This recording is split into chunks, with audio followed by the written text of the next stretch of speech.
अस्सलामुअलैकुम नाजरीन, मैं हूँ रामीन सैयद और आप देख रहे हैं प्रोग्राम राज़ो नियाज़ ओरिया मकबूल जान और ज़फ़र हिलाली के साथ।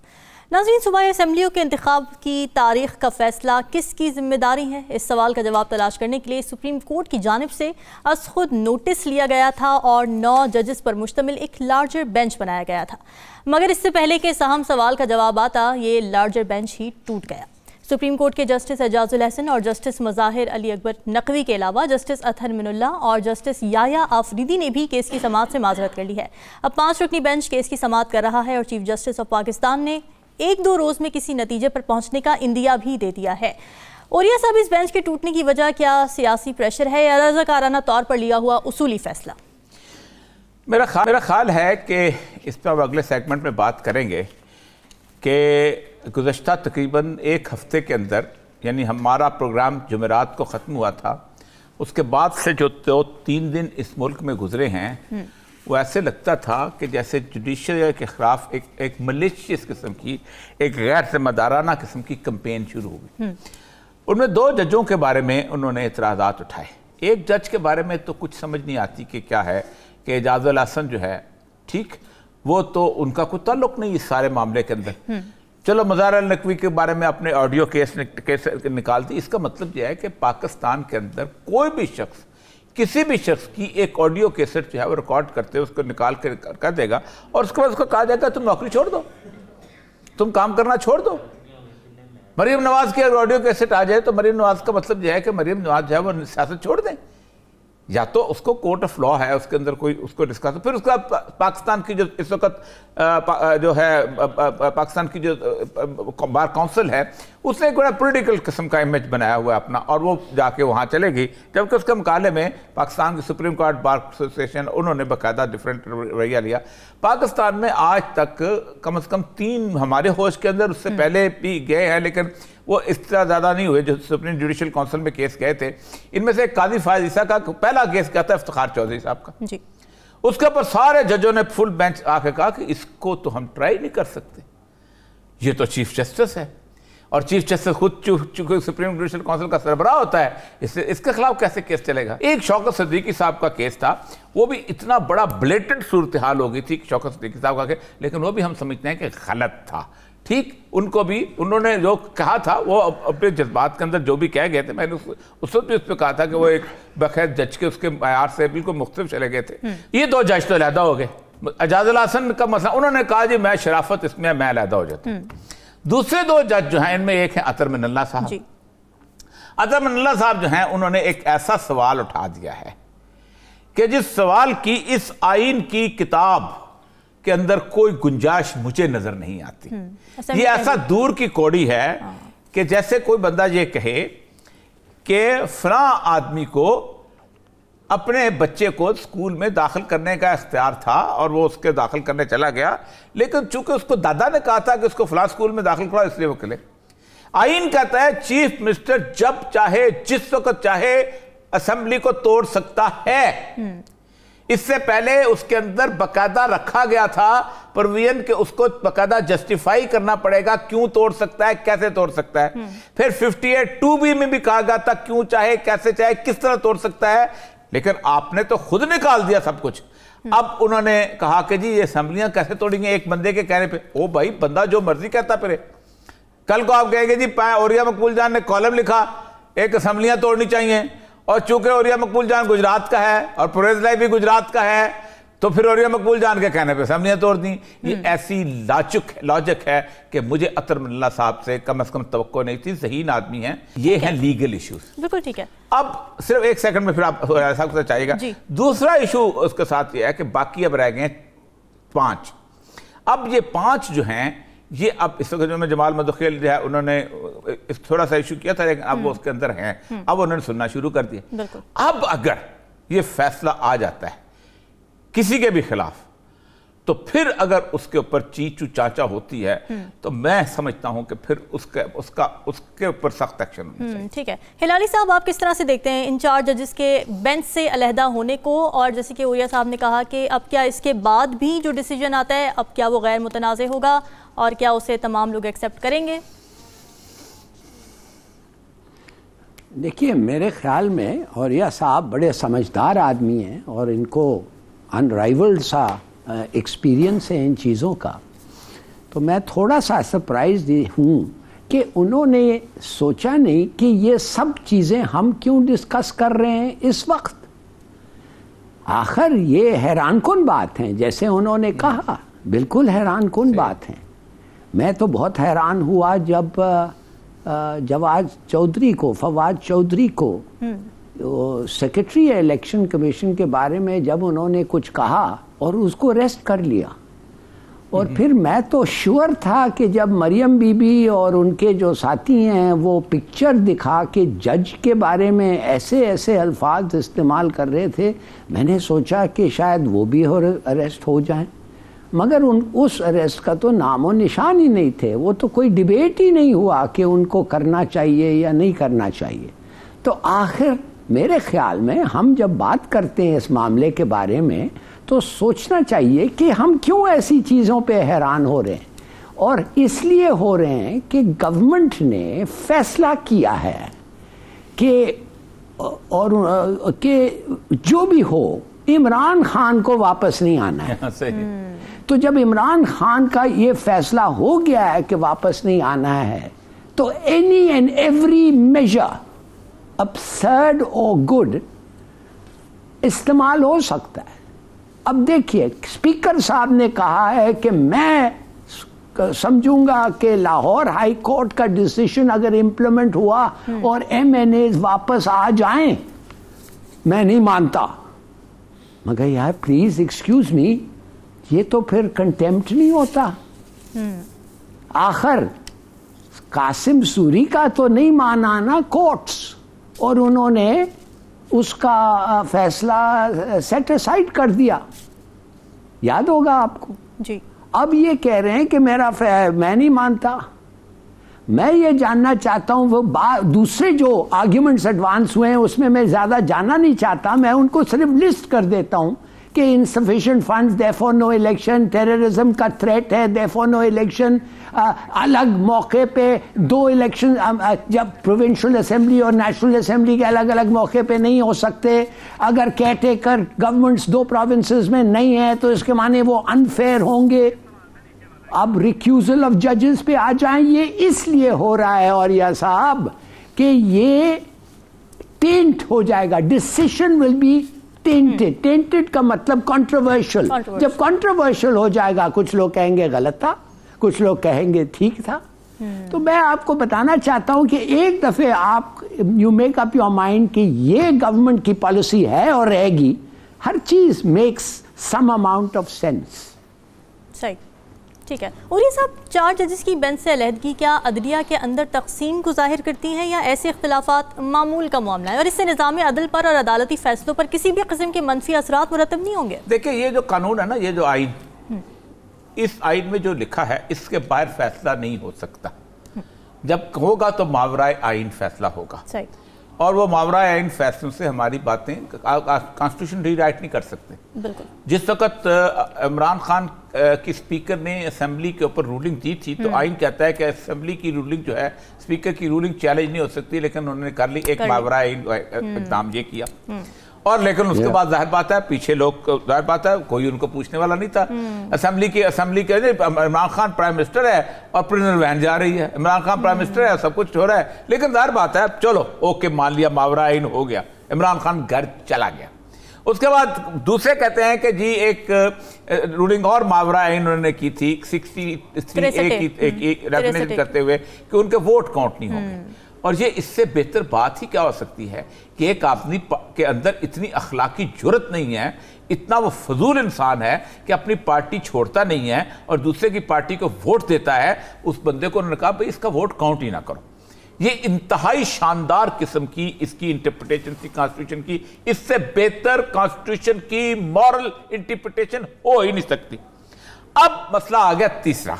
अब तीसरे मसले के अंदर मैं जरा 2-3 चीजें आपको आइन से पढ़ देता हूं। 220 सबसे अहम तरीन बात, इन सारों को ट्राई किया जा सकता है अगर सुप्रीम कोर्ट कल चाहे तो। It shall be the duty of all executive authorities in the federation and the provinces to assist the commissioner and the election commission in the discharge of his or their functions.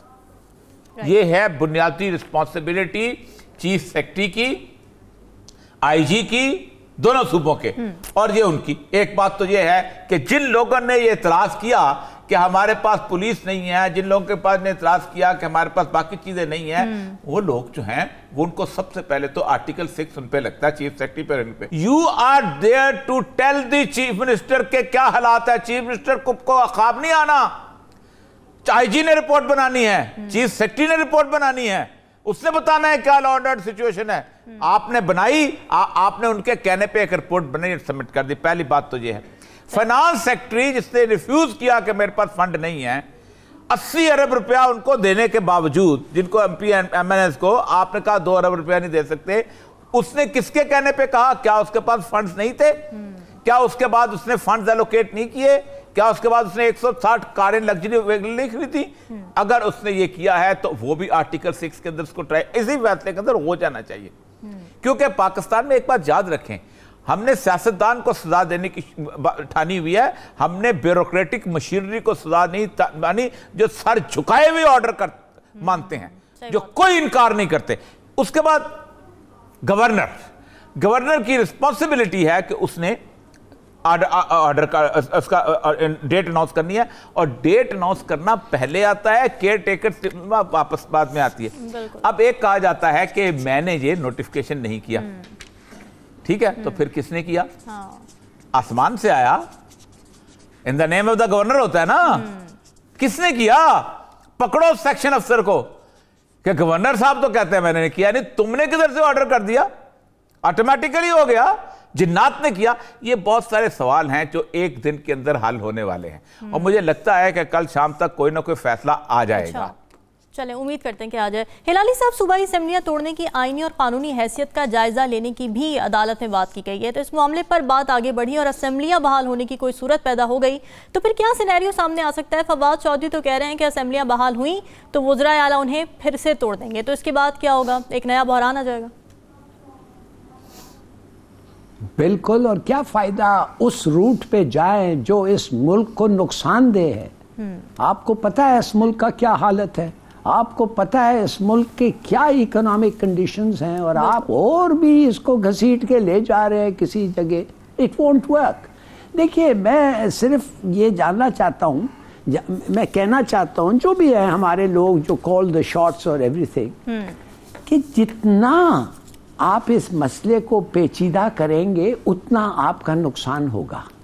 जितना आप इस मसले को drag करेंगे उतना आपका मुखालिफ और इमरान खान का मेजॉरिटी बढ़ रहा है। देखिए, ये कैसे हो सकता है कि कोर्ट ना वो जजमेंट दें जो जजमेंट सब लोग जानते हैं, लिखा हुआ है कॉन्स्टिट्यूशन में, कोई आपके पास ऑप्शन नहीं है।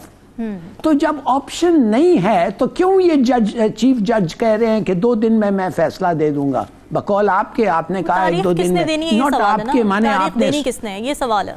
हाँ, नहीं, तारीख देनी तो वो तो सबसे आसान है, तारीख देनी है, वो कुछ भी तारीख अप्रैल तक ही रह सकता है ना, उससे ज्यादा तो नहीं जा सकता है। किसने देनी है हिलाली साहब, ये सवाल आ रहा है ना कि देनी किसने, गवर्नर ने देनी है, इलेक्शन कमिश्नर ने देनी है, किसने देनी है, ये सवाल है सुप्रीम कोर्ट में। अगर उन्होंने कहा गवर्नर और गवर्नर नहीं दिया तो वो क्या कहेंगे? प्लायर से जाके उसका मुंह तो नहीं खोलेंगे ना।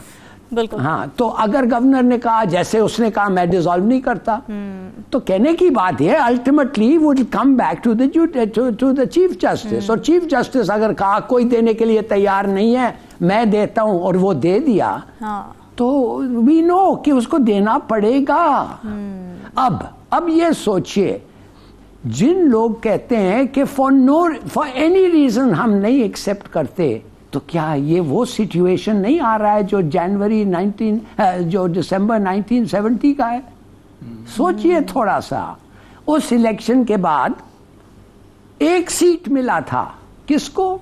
नूरुल अमीन का सीट, एक, 2 सीट, और नूरुल अमीन का सीट 2 जो भी है, बाकायदा all of them went to the Awami League. हाँ जी, सही है ना? सही। अच्छा, और अवामी लीग के 2 मिल गए, और इधर जो था बंटवारा थोड़ा सा हुआ, मगर Bhutto did better than expected.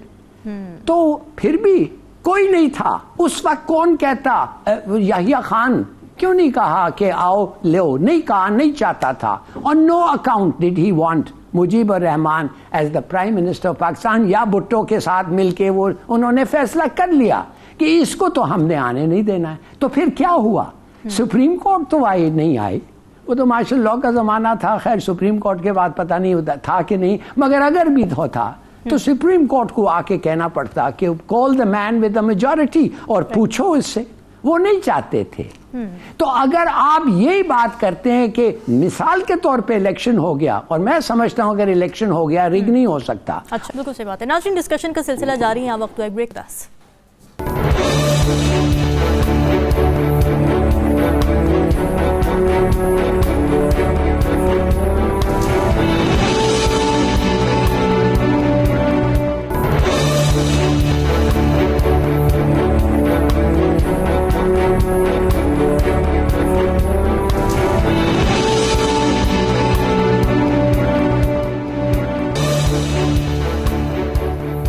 नाज़रीन, मरीम नवाज के बाद बिलावल भुट्टो जरदारी ने भी जजेस को तनकीद का निशाना बनाया और कहा है कि आला अदलिया का दोहरा मेयार है। एक वज़ीर आज़म को फांसी दी गई तो दूसरे को तारीखों पर तारीखें दी जा रही हैं। बिलावल ने यह भी कहा कि नैब कानून जजेस पर भी लागू होना चाहिए। दूसरी जानिब मरीम नवाज ने यह कहा है कि जजेस की कॉल रिकॉर्डिंग सामने आने पर सोमोटू ना लेने से अदलिया की इज्जत में कमी आएगी, और अगर अदालतें 4-4 दिन एक शख्स से इंतजार करें तो आवाम के जहनों में गलत तासुर जाएगा। और ये सब जजेस और अदालती निज़ाम के खिलाफ इन ताज़ा बयानात का क्या पस मंजर है? बिलावल भुट्टो ने जुल्फ़िकार अली भुट्टो और इमरान खान के केसेस का जो मवाजना किया है, उस पर तो सवाल नहीं उठता कि तौहीन करना और कत्ल करना तो बराबर नहीं है, दो अलग अलग चीज़ें हैं। कुछ नहीं, बुनियादी तौर पर देखें, तारीख को जिस हद तक ये लोग मस्ख कर रहे हैं उसका तसव्वुर नहीं किया जा सकता। ये 1973 का कॉन्स्टिट्यूशन है। इस कॉन्स्टिट्यूशन में जो फर्स्ट अमेंडमेंट थी वो इसके नाना जुल्फ़िकार अली भुट्टो ने की थी, to curtail the powers of the judiciary, और अपील बिफोर इक्विटल खत्म करके हाई कोर्ट और सुप्रीम कोर्ट का गला घोंटने की कोशिश की थी। अच्छा, ठीक।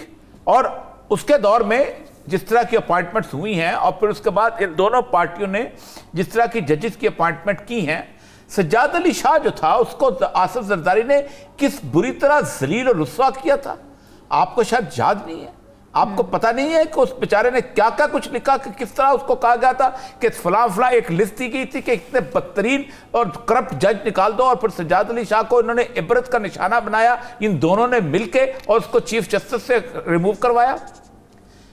फिर उसके बाद दूसरी तारीख मिलती है, तो दूसरे खानदान की तारीख है कि उन्होंने जब उनकी मर्जी के जज नहीं थे तो उन्होंने सबसे पहले तो 2 जजों का बाकायदा, जस्टिस मलिक कयूम और एक और राशिद अजीज साहब थे, जस्टिस कयूम की केसेट पकड़ी गई और उनको कहा गया कि किस तरह से उन्होंने बेनजीर को सजा देनी है। और फिर उसके बाद उन दोनों से खैर इस्तीफा ले लिया, लेकिन किसी में शर्म गैरत हया नहीं आई शहबाज शरीफ के अंदर कि जिसकी वीडियो पकड़ी गई थी, उन लोगों में हया थी, वो इस्तीफा दे गए, ये सियासत से पीछे हट जाते। फिर उसके बाद सुप्रीम कोर्ट में हद तक इज्जत ने नवाज शरीफ साहब को बुलाया गया, वो वहां बैठे हुए थे, और अगली दफा कैसे हमला हुआ और किस तरह हुआ, वो केस कैसे चला, क्या आज तक कभी उस केस के अंदर जो बेचारा अख्तर रसूल और जो उसमें आने वाले थे दूसरे अपना तारक अजीज, बेचारा वो असेंबली में नाअहल करार दिए गए, लेकिन जिसने बैठ के डोरियां हिलाई थी उसको कुछ नहीं किया गया। जुल्फ़िकार अली भुट्टो की फांसी के केस के ऊपर मेरी बिल्कुल राय मुख्तलिफ है बहैसियत कानूनदान। अच्छा, पाकिस्तान की तारीख में पहली दफा किसी ऐसे शख्स को फांसी हुई थी कि जिसने हुक्म दिया था कि जाओ फलां को कत्ल कर दो, वरना पुलिस वालों की कोई जाती दुश्मनी नहीं थी अहमद रजा कसूरी के साथ, उसके बाप के साथ उन्होंने कोई उसका जमीन कब्जा नहीं की हुई थी, उन्होंने कोई उनके साथ कोई जाती खानदानी दुश्मनी नहीं थी कि पुलिस वाले जाके फायरिंग करें और वो उसको मार दें नवाब मोहम्मद अहमद खान को। पहली दफा हुआ था कि उन्होंने कहा हमें फलां बंदे ने कहा, उन्होंने कहा हमें फलां बंदे ने कहा। फिर रिकॉर्ड निकाला गया कि जब असेंबली में भुट्टो ने तकरीर करते हुए कहा था I had enough of this man, मैं नहीं देखना चाहता इसको, और फिर उसके बाद 6 हमले हुए उस बंदे के ऊपर। आप कहते हैं वो फांसी की सजा अदालत ने दी थी। मैं कहता हूं पाकिस्तान के अंदर वो आज भी वो केस जो है, आपको पता है उस केस के अंदर क्या कहा गया था?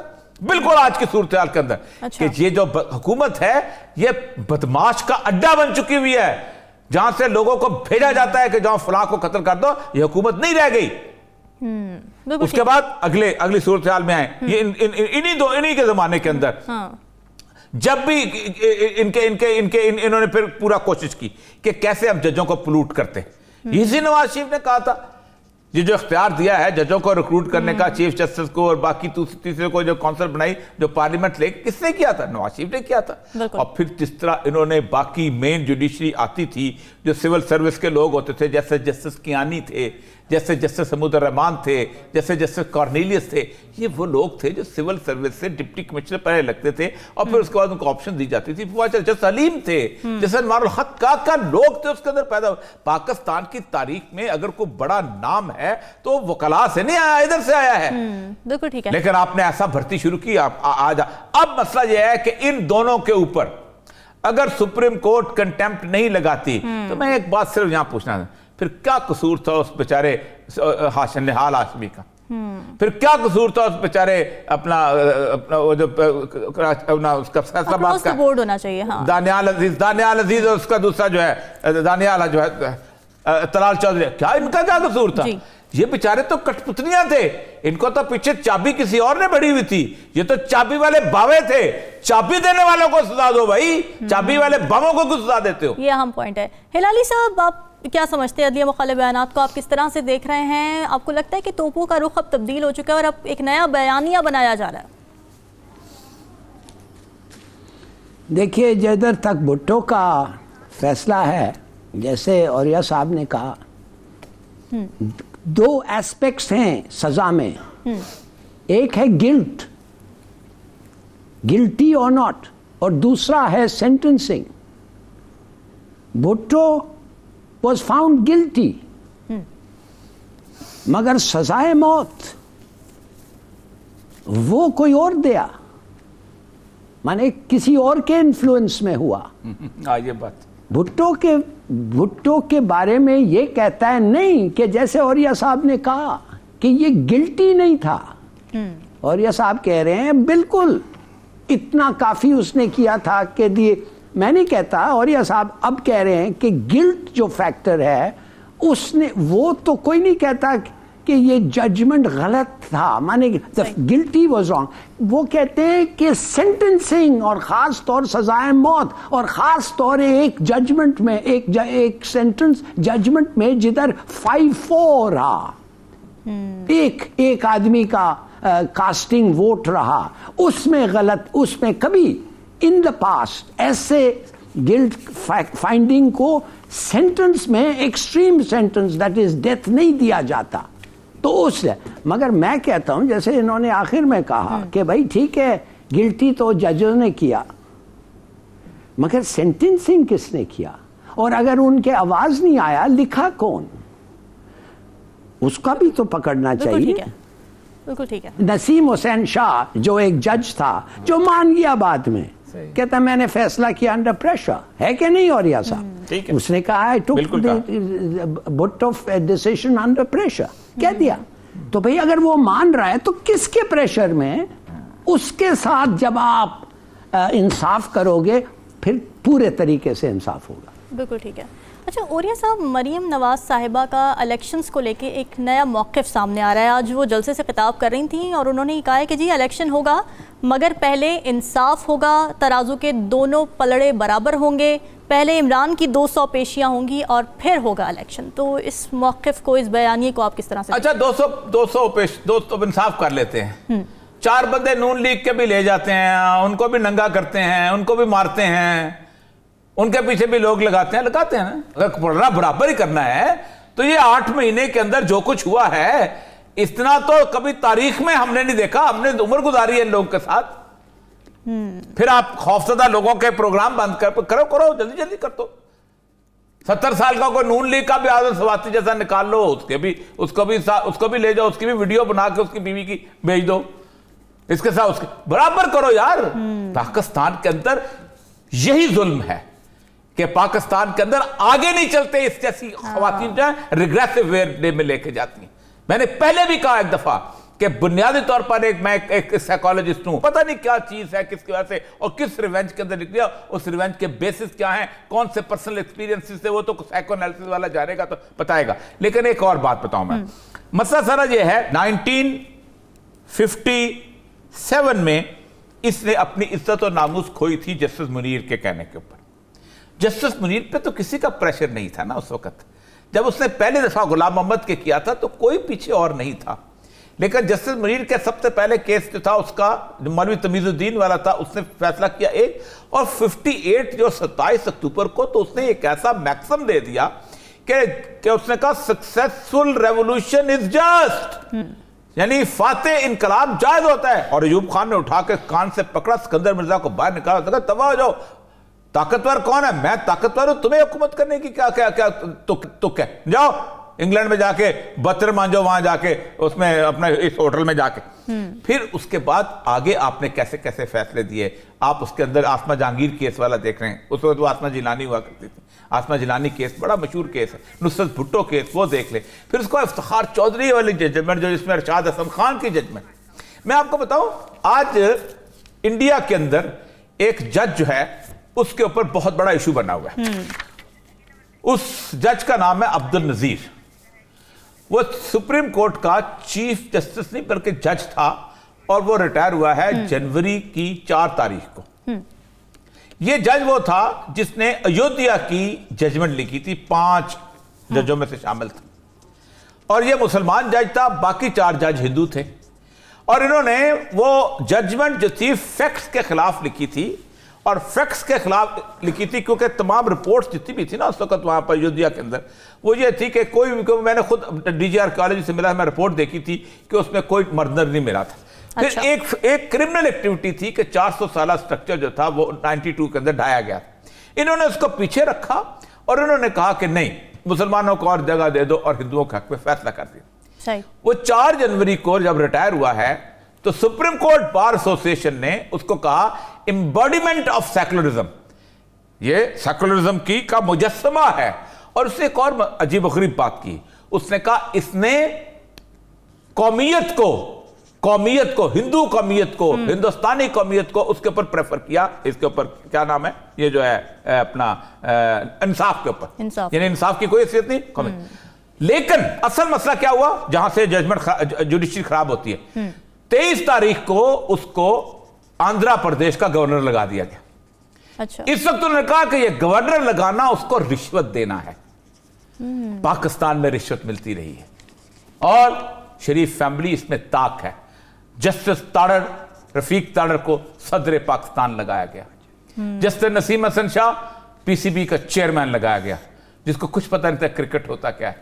जस्टिस वो क्या नाम है, वो जो है सईद जमान सदीकी डेथ बेड में था, उसको गवर्नर लगाया गया। जस्टिस जावेद इकबाल, उसको नैब का चेयरमैन लगाया गया। तो उन्होंने मिलकर लगाया। तो ये जो ओहदे मिलते हैं जजों को, उसके बारे में कहा जाता है ये कारकर्दगी का इनाम भी होता है, और बाकी जजों को लिए कहा जाता है भाईजान तुम काम करो, हम तुम्हें ओहदे देंगे, हम तुम्हें गवर्नर बनाएंगे, हम तुम्हें पीसीबी का चेयरमैन लगाएंगे। हम वैसे तो पीसीबी के चेयरमैन ब्यूरोक्रेसी में भी लगे हैं और भी हैं, लेकिन खैर मैं तो नहीं लग सकता। जी बिस्मिल्लाह। एक सिर्फ एक मिसाल में दे दूं, मुशर्रफ मरहूम को जिन्होंने सेंटेंस किया था टू डेथ, वो कॉन्स्टिट्यूशन के खिलाफ वर्जी के लिए, उसको वही आदमी ने कहा कि जो मर्जी 2 साल के लिए कॉन्स्टिट्यूशन से कहो, और वो करो, कुछ नहीं होगा। और वो आदमी इस वक्त जिंदा है और मजे में रह रहा है। 3 साल के लिए आप देखें उसको क्या किया। अरशाद हसन खान साहब जो थे वो सरबराह थे। उन्होंने जब मुशर्रफ को 3 साल के लिए कहा तो पता है क्या हुआ, उनको चीफ इलेक्शन कमिश्नर लगा दिया गया।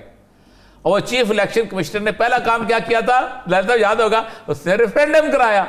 उसके बाद उसने 2002 के इलेक्शन कराए। उस 2002 के इलेक्शन में काफ लीग जीत गई और काफ लीग जो है सामने आ गई। ठीक, तो जज जो था वो कहां से निकला, chief justice of Pakistan Arshad Hasan Khan. और वो निकला और वो चीज़। तो मसला सारा ये है कि ये जो आपस में लेते हैं, एक दफ़ा इनामात लेते हैं, ये बेसिकली तरगीब होती है। मैं जो कहूँ लाली साहब जो है वो उसको मिसाल साहब को क्रिकेट का बड़ा शौक है, तो इनको कहेंगे कि आपको पीसीबी का चेयरमैन लगाएंगे तो आप वो कहे ये काम करो, तो ये तरगीब है, यही वही बात वहाँ पर होती है। चलिए जी नाज़रीन, डिस्कशन का सिलसिला जारी है, वक्त का स्टे विद अस।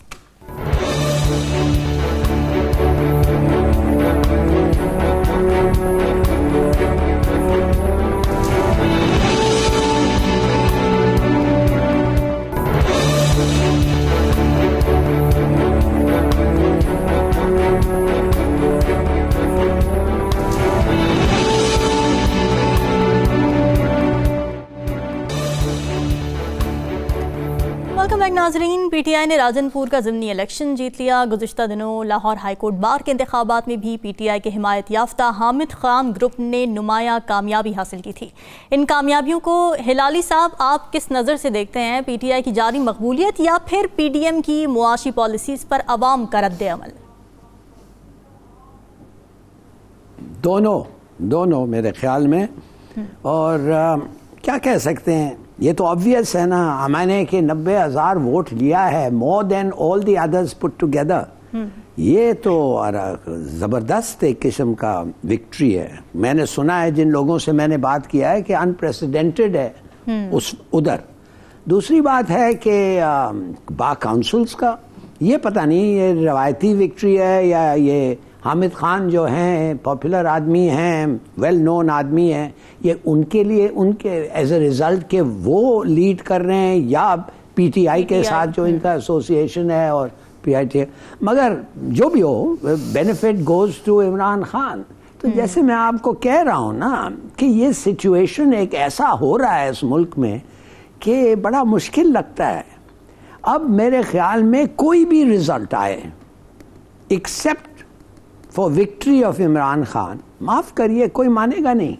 ये बड़ा अनफॉर्चुनेट सिचुएशन हो गया है, कोई नहीं मानेगा। जो भी रिजल्ट आ जाए, save victory for Imran Khan.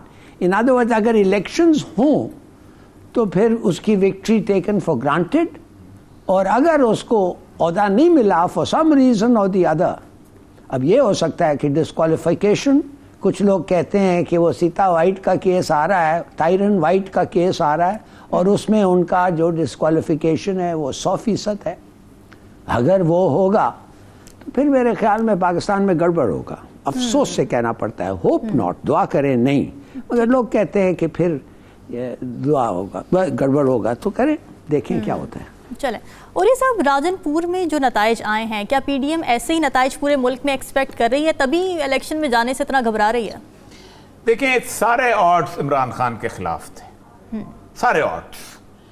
Caretaker chief minister वो है कि जिस चीफ मिनिस्टर ने आते ही इस तरह की पोस्टिंग ट्रांसफर शुरू की कि खुद बीच में कूदना पड़ा सुप्रीम कोर्ट को भी, ये आप क्या कर रहे हैं।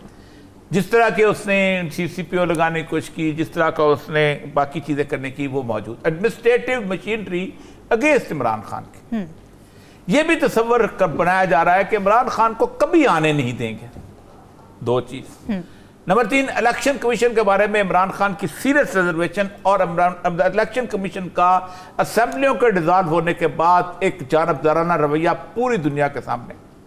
अगरचे को आज से कुछ अर्सा पहले मुझे उन्होंने फ़ोन किया था इलेक्शन कमीशन साहब ने, उन्होंने बड़ा एक्सप्लेन करने की कोशिश की कि नहीं ऐसे है, लेकिन उसके बाद ने यकीन भी कर लिया। बात है, अपने बरखुरदारों में से हैं वो, हमारे उस बात जूनियर होते थे। लेकिन अब जो रवैया नज़र आ रहा है, उससे नज़र आता है कि वो ख़ास तौर पर नज़र आ रहा है कि वो ख़ास तौर पर किसी बहुत ज़्यादा प्रेशर में है। अच्छा। और उस प्रेशर से निकल, क्योंकि जिस तरह को आदमी है उस तरह का वो उसकी ज़ात से ज़्यादा प्रेशर। ये भी एक चीज़। सर पे वो रिजाइन क्यों नहीं कर देते? तीनों चीज़ों के अलावा जैसे नैब के हेड ने रिजाइन कर दी, वो भी रिजाइन कर दे इसी तरीके से। अगर इतने प्रेशर में वो हैं तो जिस तरह नैब के हेड ने रिजाइन किया, उसी तरह ये भी रिजाइन कर दे। नैब का हेड तो बड़ा स्ट्रॉन्ग आदमी है। मैं अपने डीएमजी के अफसरों से कह रहा था, तुमसे पुलिस वाला बहुत बेहतर रह गया। अच्छा। उसने कमाल करके दिखा दिया। उसने इस्तीफा दिया, उसने कहा मैं नहीं कहता हूं, और वो हमेशा से ऐसे था। आफ्ताब सुल्तान जो था वो यहाँ हमेशा से ऐसे था, और वो तो आंखों में आंखें डाल के शाबाशी की बात कर लिया करता था। वो तो इसलिए तो पंजाब में उसको अच्छी पोस्टिंग मिली जब तक ये लोग रहे हैं वहां पर। वो खैर आफ्ताब सुल्तान तक क्लास, बल्कि मुझे हैरत इस बात पे हुई थी जब उसने नैब का चेयरमैन एक्सेप्ट किया और मैंने आफ्ताब सुल्तान साहब को फोन किया। मैंने कहा कि आप, अल्लाह ताला आपको इज्जत से रखे और आपको जब तक रहे आप जहां जाएं भी इज्जत के साथ, और जिस इज्जत के साथ वो गया है वो तो तारीख में नाम है, वो तो तमाचे मार के गया इनके मुंह के ऊपर। अच्छा, उसके बाद तीसरी चीज, एक रूरल एरिया।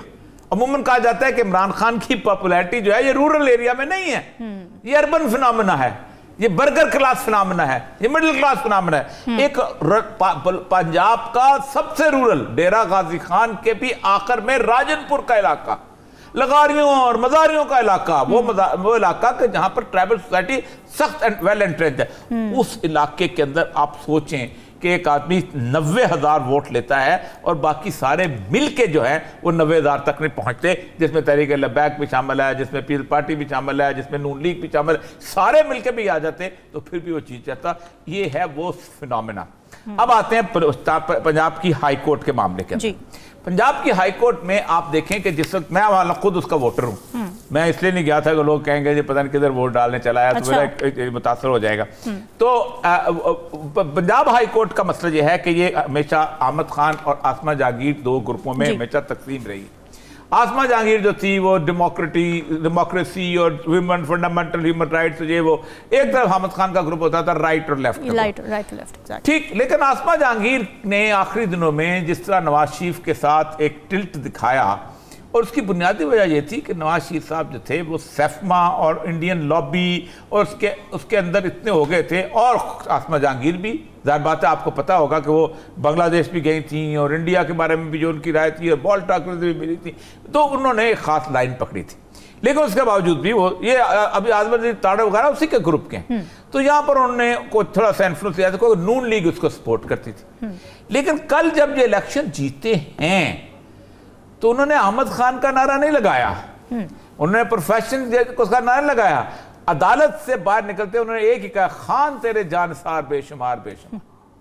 मैं आपको बताऊं कि इस वक्त जो लॉबी है वकला की, उसकी अक्सरियत जो है वो इस वक्त जो है इमरान खान के साथ है, और जो उनके ऊपर चंद एक की लीडरशिप रह गई है जिनको नवाज के उन्होंने रखा हुआ है, जिनमें ताड़ड़ साहब हैं और उसके साथ आजम नजीर ताड़ड़ हैं, और ताड़ड़ कटे हो गए। ताड़ड़ साहब के दादा जो थे वो थे ना जिनका मैंने नाम लिया था अभी, रफीक ताड़ड़ साहब, जिनको जुडिशरी के बाद जज के बाद उन्होंने सदर पाकिस्तान दिया का ओहदा बनाया था। तो ये बेसिकली यही चंद एक ग्रुप टोला रह चुका हुआ है, और मुझे लगता यह है, उनका मैं नाम नहीं लेना चाहता, हो सकता है अल्लाह ताला कल उनको किसी और तरफ ले जाए, क्योंकि वकील जो है ये बड़े आदी होते हैं। आज एक कत्ल वाले के साथ होते हैं, कल मकतूल के साथ होते हैं, परसों बेईमान के साथ होते हैं, तरसों उसके साथ होते हैं। वो कहते हैं हमने वकालत करनी है, हम तो वकालत के पैसे लेते हैं। तो लेकिन वहां पर भी विक्टी जो है इमरान खान की, ये बहुत मानीखेज विक्टी है। इसलिए मानीखेज विक्टी है कि ये जो पूरे का पूरा क्लाउड है वकला का, इसकी अक्सरियत जो है वो एक ज़माने के अंदर बहुत ज़्यादा जो थी नून लीग के साथ और इन लोगों के साथ, सियासी लोगों के साथ वेल एंट्रेंच थी। अच्छा। ये दोनों चीज़ें मिला के मैं आपको एक बात बताऊं जी, ये खौफ सदा करती हैं मरियम नवाज को भी, बिलावल को भी और बाकियों को भी। अगरचे के जरदारी वगैरह चाहते हैं कि एक दफ़ा इलेक्शन जल्दी हो जाए, क्योंकि इलेक्शनों के बाद पीपल्स पार्टी फिर भी चाहती नहीं, पीपल पार्टी तो शायद सिंध में जीत जाए, नून लीग का अगले 20 साल का सफाया हो जाएगा, और ये जरदारी की बहुत आला ख्वाहिश है। अच्छा, दबी हुई ख्वाहिश है, छुपी हुई ख्वाहिश है। हिलाली साहब, शॉर्ट कमेंट जरा कर दीजिएगा इस बात पे कि जिस तरह से राजनपुर में हमने देखा है कि फतह मिली है, तो इससे ये वाज़ेह तो हो गया है कि जी पॉलिटिकल कैपिटल जो नून लीग का है वो तो काफ़ी बर्न हो चुका है। आपको लगता है डैमेज कंट्रोल कर सकेगी पीडीएम आइंदा आने वाले इंतखाबात तक, या फिर हाथ से निकल चुका है मामला? अब आज से मैंने पहले से बदतर जा रही है ना, they are losing more and more.